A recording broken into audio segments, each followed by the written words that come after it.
আসসালামু আলাইকুম। কেমন আছেন সবাই?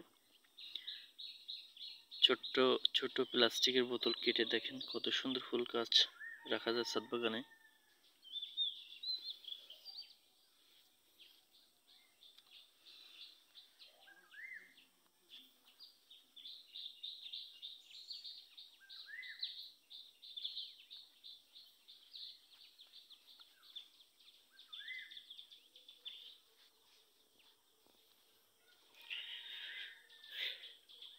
তাই আপনারা চাইলে এরকম ছাদ বাগানে বাড়ির সামনে ছোট ছোট প্লাস্টিকের বোতল কেটে টাইম ফুল গাছ, পর্তুলিকা ফুলগুলো রাখতে পারেন।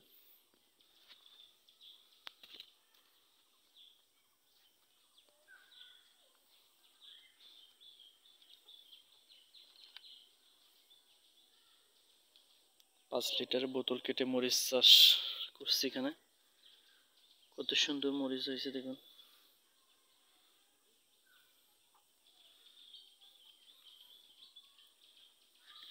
আর বোতলে মুখের অংশ দিয়ে এরকম ফুল গাছ রাখা যাচ্ছে, কত সুন্দর দেখা যাচ্ছে।